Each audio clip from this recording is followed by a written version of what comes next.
A paz do Senhor, irmãos.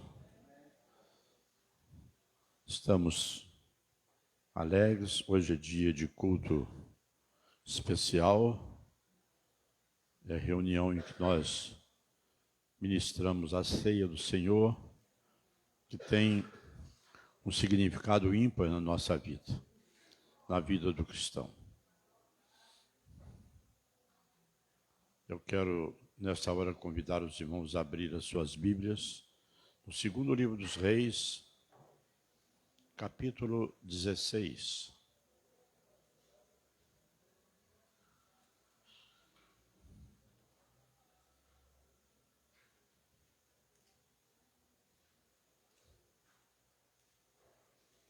A partir do versículo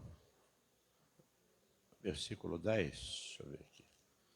Minha página não quer virar.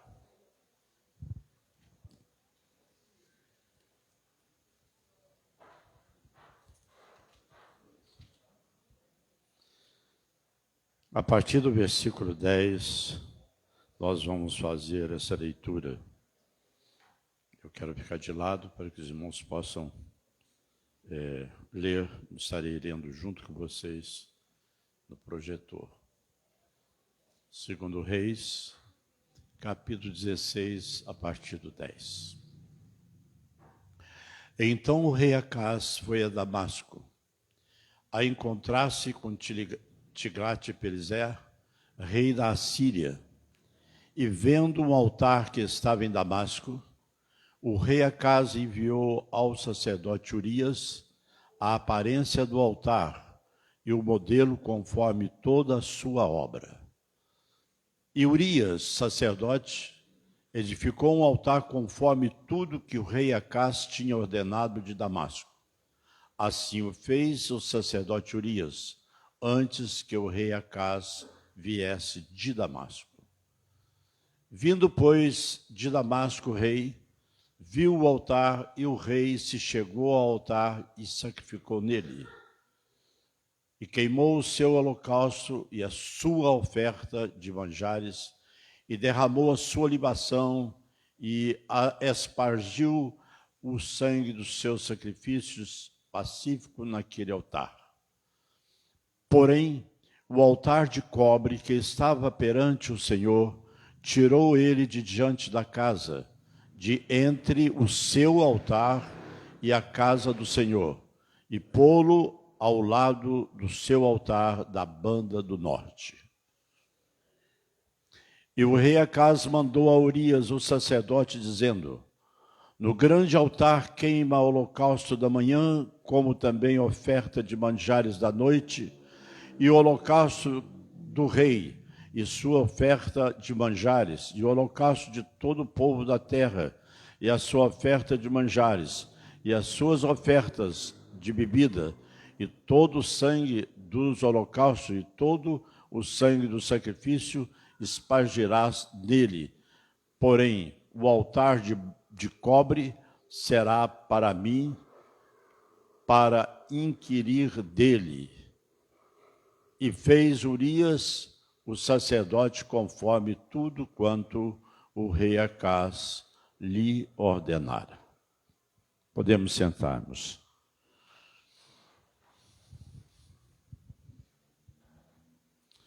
Chamou-me muito a atenção essa semana essa passagem, esse acontecimento lá entre o rei Acaz de Judá e o rei da Síria, Tiglat-Pileser. É interessante nós observarmos a história aqui, porque esse período, o rei Acaz era um rei ímpio, embora da família de Davi, mas ele praticou impiedade. O ato mais grave que ele praticou foi oferecer o seu próprio filho em sacrifício, coisa que era totalmente proibida por Deus. Além disso, ele foi fazendo tudo que era contrário ao que Deus tinha dito. Ele fez aliança com as nações vizinhas, ele confiou a sua segurança em nações que não eram de Deus, e ele começou a afundar cada vez mais a sua vida diante de Deus, no seu ministério, no seu trabalho de rei. Tiglat-Pileser estava ali em Damasco por uma circunstância de convite do próprio Acais, porque o rei da Síria, vamos ter um cuidado em dizer, porque Tiglat-Pileser é da Assíria, e o rei da Síria tinha se unido ao rei de Israel para lutar contra Jerusalém. Eram irmãos lutando contra irmãos com a ajuda do rei da Síria. O rei de Israel, Acais, no exército de Israel, Acais não tinha medo, mas ele tinha medo do exército sírio, que era muito forte naquela época. E como ele estava em desvantagem, ele não ousou buscar a Deus, como os outros reis usavam. Ele buscou a ajuda do rei da Assíria.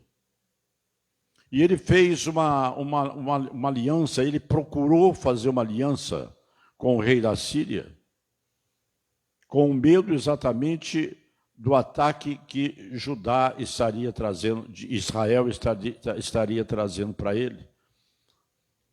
E o que ele fez?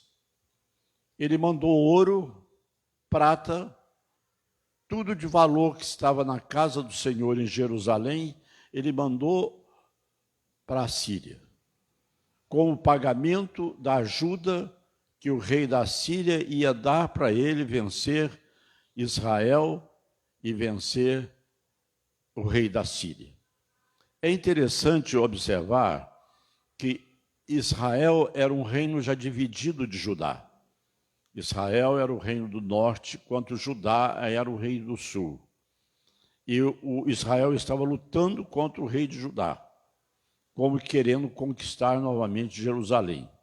E quando isso, ele se aliou ao rei Rezim, que era o rei da Síria, para essa batalha. E o rei de Judá, que é Acás, pediu ajuda ao rei da Assíria, para vir com seu exército, para vencer principalmente o rei da Síria. E foi o que aconteceu. Quando a gente lê que o rei Acás foi em Damasco encontrar Tiglat-Pileser, nós estranhamos. Por que Damasco? Damasco não é a capital da Assíria. Damasco é a capital da Síria. E a capital da Síria seria Nínive. Mas é porque nesse período, Tiglat-Pileser com seu exército já está dentro de Damasco. Já venceu os sírios e recebeu presente que ficou muito caro para Acais, porque durante todos os anos do reinado de Acais ele foi vassalo do rei da Síria, mandando sempre, todo ano, mandando ouro e mandando prata para ele. E mais caro ainda, que esse rei da Síria violentou suas filhas, as filhas de Acais. Foi uma aliança desastrosa. Mas outra coisa, isso ainda estava a nível de governo, a nível de líder de nações, mas agora ele foi fundo. Ele agora foi mexer com os altares. Ele chegou em Damasco e lá já estava um altar da Assíria. Ele achou muito bonito o altar. O altar era retangular, o altar era mais alto do que o altar que tinha em Jerusalém. Ele tinha 2 degraus que subia, o sacerdote que ministrava o sacrifício ficava mais no alto, ficava mais à vista. Ele era um altar de pedra polida, embora o polimento dessas pedras era só na parte externa, na parte interna era pedra bruta. E ele gostou muito daquele altar, porque o altar de cobre que Salomão fez, que colocaram no templo, na presença de Deus, ele tinha alguns simbolismos. Por exemplo, ele tinha algumas pontas, ele tinha argola para ser carregado. O outro altar não, o outro altar era fixo, ele ficava fixo e não podia sair mais, a não ser em cima de carros. Mas agradou ao rei Acais. Meu irmão, quando a liderança está fora da presença de Deus, ele é embalado pela moda, ele é embalado por aquilo que está dando certo. Como o rei da Assíria estava tendo um exército que vencia toda a batalha que ele fazia, era dito ou era entendido por Acais que o altar da Assíria era um altar mais poderoso do que o altar que estava em Jerusalém. E agora, como a leitura que nós fizemos, ele mandou uma planta do altar para o sacerdote que estava em Jerusalém. E quando o sacerdote viu aquela planta, ele começou a fazer de acordo com o que o rei Acás tinha dito. E Urias, o sacerdote, fez exatamente como Acás disse, o mesmo tipo de altar. Agora observa, os irmãos, no tabernáculo, aliás, aí já não era mais tabernáculo, já era o templo. O templo tinha o pátio, que era o átrio, onde eram oferecidos os sacrifícios, onde eu e você poderíamos chegar até a porta, entregar a ovelha e vê-la ser sacrificada e colocada no altar. E agora o que ele faz? Dentro daquele espaço ali, ele coloca o altar que ele trouxe de desenho lá de Damasco, coloca dentro do pátio. O altar de Deus, chamado altar que estava perante Deus, o altar de cobre, ficou entre o templo e o altar do rei. Só que o rei transferiu todo o ofício religioso de sacrifício que se fazia no altar de cobre, ele transferiu para o altar que ele trouxe de Damasco. Então ali era uma figura de um altar que era a serviço de ídolos. A serviço de ídolos. Mas ele achou bonito. E ele trouxe de lá. Achou bonito porque ele admitiu a influência daquele altar, dando poderio ao rei Tiglat-Pileser de ser um rei vencedor. Ele esqueceu de Deus, totalmente de Deus. E não esqueceu somente de Deus, mas ele substituiu o altar do Senhor para o altar que veio de Damasco. Quando substituiu? Mesmo oferecendo o sacrifício daquele altar. Mas ele achou que era um intruso o altar de Deus que estava ali. Ele achou que deveria tirar dali. Porque o altar de Deus estava exatamente entre a casa do Senhor e o altar dele. E ele manda tirar. E ele dá uma ordem, como nós lemos ali, que todos os sacrifícios da manhã, da tarde, todos eles deveriam ser feitos naquele altar. E que o altar de bronze, o altar de cobre, teria que ser retirado. Eu estou falando para os irmãos assim, contando a história, mas para você já ir observando a loucura desse rei. Aquele Deus que fez tanta maravilha, até mesmo após a construção do Templo de Jerusalém, em que no dia da sua inauguração a glória de Deus encheu aquele lugar, a ponto do sacerdote não ter condição de entrar dentro da casa. Agora ele não vê mais isso. Ele agora tira o altar. E ao tirar o altar, ele posicionou o seu altar no lugar do altar de Deus. E o altar de Deus ficou do lado. Ficou inútil. O altar de Deus era quadrado. Parece até que essa expressão quadrado calha bem, né, nos dias nossos, né? Era quadrado. Pode ser que hoje o altar de Deus também para muitos esteja quadrado. O altar mais novo, o altar moderno, é o melhor altar. Mas aquele altar foi colocado diante do Senhor. Aquele altar foi consagrado ao Senhor. O que nos mostra isso, irmãos? O perigo de trazer do mundo, de trazer das nações idólatras, objeto de adoração para dentro da casa do Senhor. Nós vivemos a mesma situação, irmãos, de ligação com Deus. O mesmo Deus que era o Deus de Judá, era o Deus daquele povo, é o mesmo Deus que nós servimos hoje. A exigência de Deus para eles era que eles não fizessem nenhuma aliança às nações vizinhas, nenhuma delas. E que eles não colocassem a sua confiança nos carros e nos cavalos, mas que a confiança deveria ser no Senhor. Daí a expressão do salmista: uns confiam em carros e outros em cavalos, mas nós fazemos menção do nome do Senhor.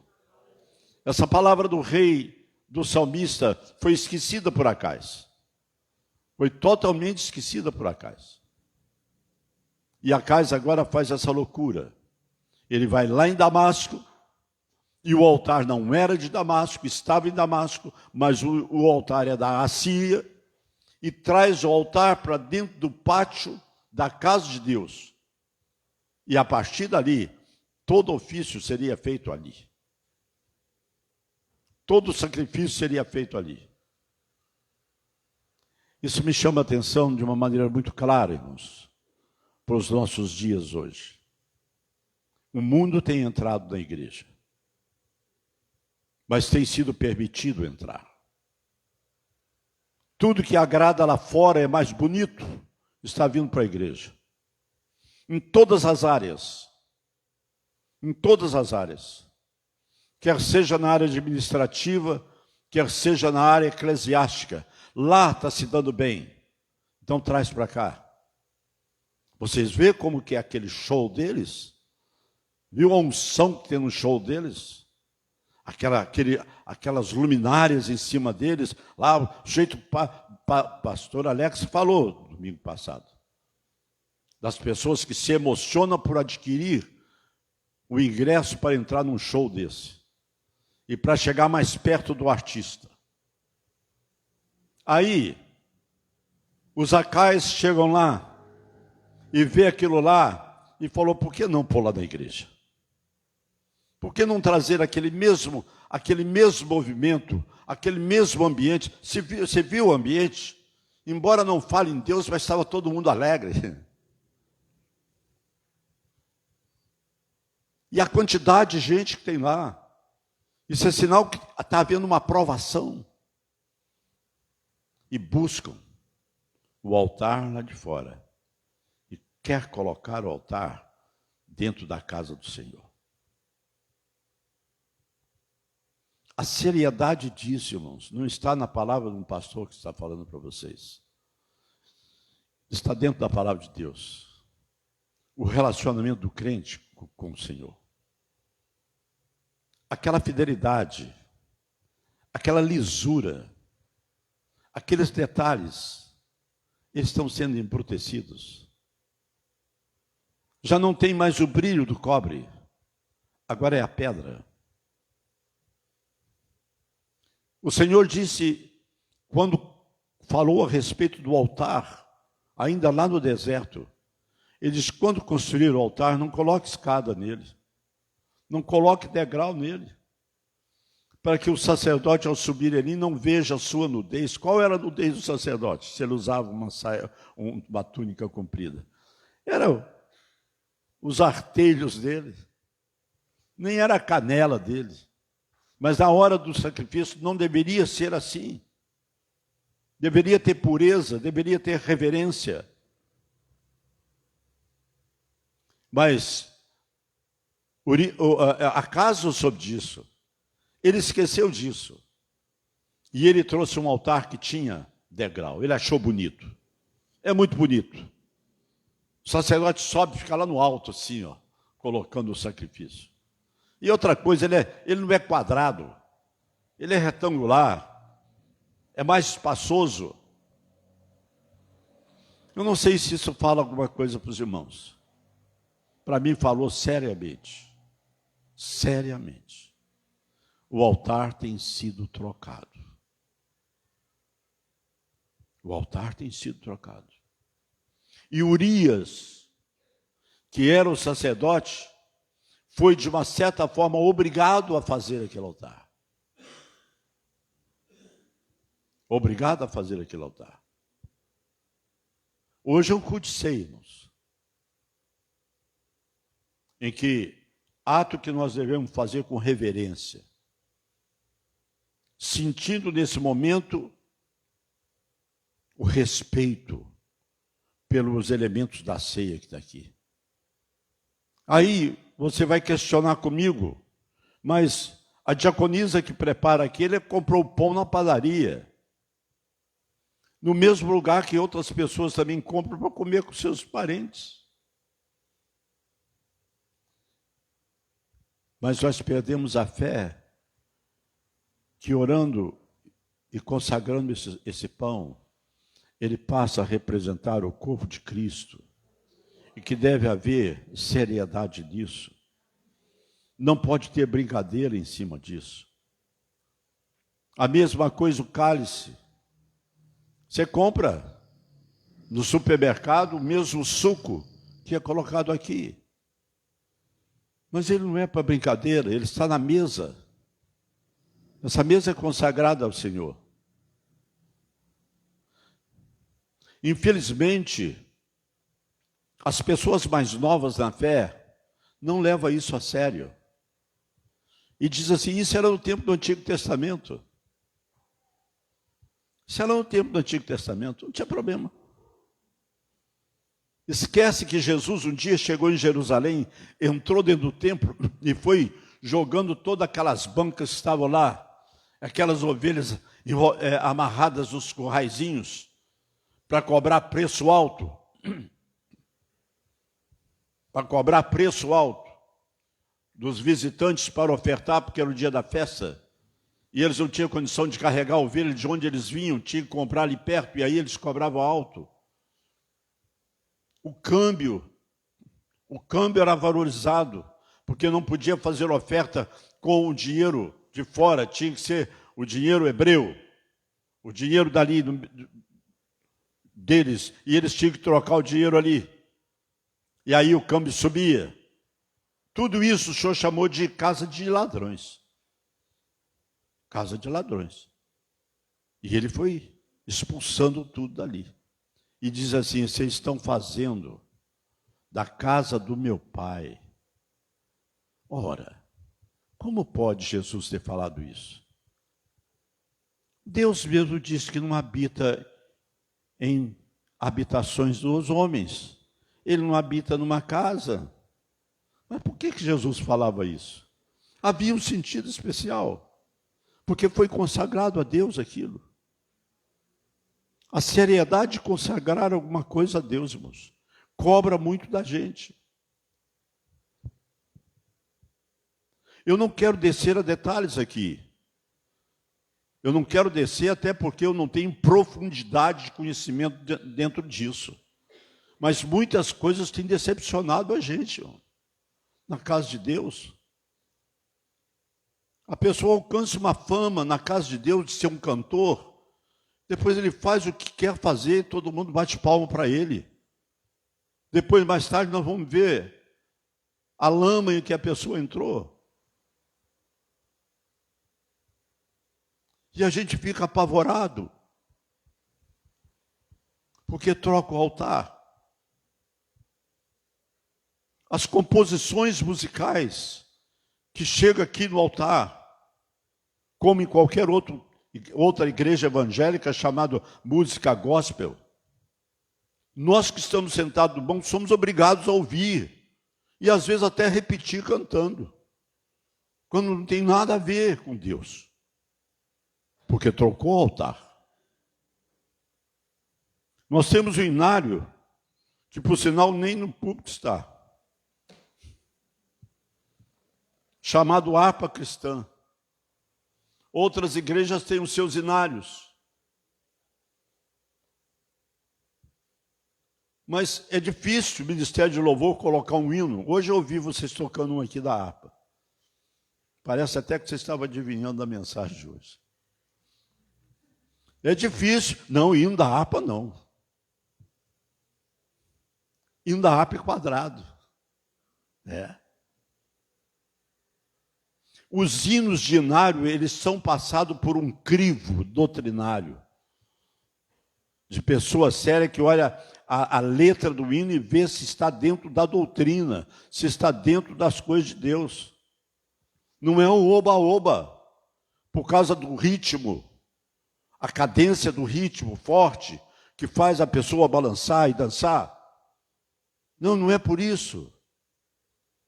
É pela seriedade da confissão de fé que a pessoa que canta está fazendo. Eu confio no Senhor. Como o hino que nós cantamos agora, tirado das Escrituras. Tirado das Escrituras. Foi lá no livro de Abacuque que trouxe o hino para nós. Mas quantos outros que chegam aí que não tem nada a ver, irmãos? Está em cima do altar, trocando o altar. O altar de cobre põe de lado. O altar de cobre põe de lado. A seriedade disso, irmãos, é tão grande, tão grande. E o pecado foi de Acais. Mas ele envolveu todo o povo. Porque todo o sacrifício que ia ser colocado naquele altar, tanto dele quanto do povo, não sei se os irmãos lembram da leitura. As ofertas dele, rei, e de todo o povo agora era ali. Era orientando o povo a um objeto de adoração que não era de Deus. E nós às vezes questionamos, mas Deus se toca por causa de objeto? Deus se move por causa de objeto? Os irmãos lembram da festa de Belsazar, que a Bíblia fala? Por que que naquela festa houve um juízo de Deus? Por que que naquela festa houve um juízo de Deus? E o juízo de Deus foi fazendo o quê? Foi fazendo com que aquele reino fosse entregue aos persas. Naquela noite, todos que estavam naquele salão de festa morreram. Eles não criam. Mas a festa estava boa. Tinha tudo que agrada a todo mundo. Mas um momento de vacilo de Belsazar, quando ele já estava tocado pelo vinho, ele lembrou que lá no almoxerifado estava guardado os vasos que o avô dele trouxe de Jerusalém. Os vasos sagrados, os vasos que eram usados no templo.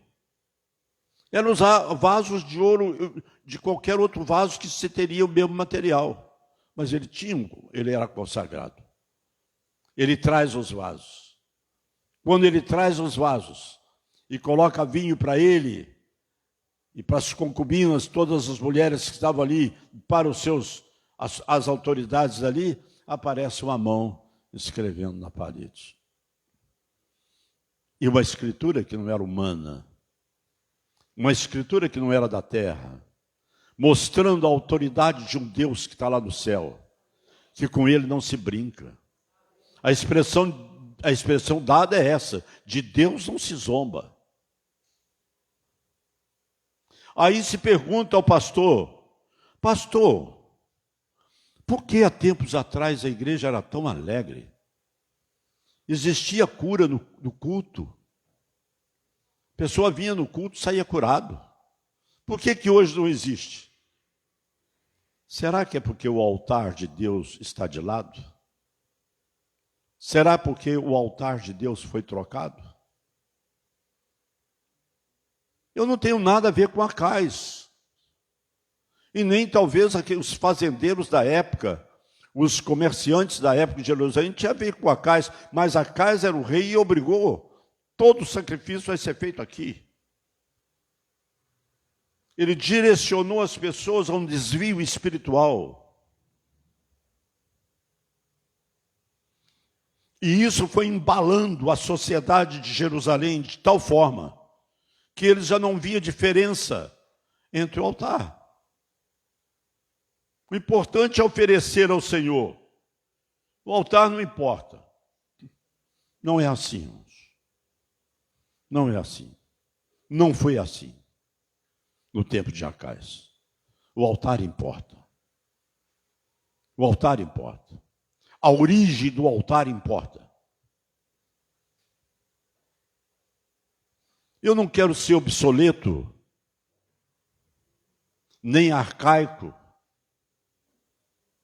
mas quando, agora vêm os músicos da igreja contra mim, quando os ritmos musicais mais usados em determinados lugares vieram aqui para a igreja, agradou muita gente. Principalmente para dançar. Principalmente para pular.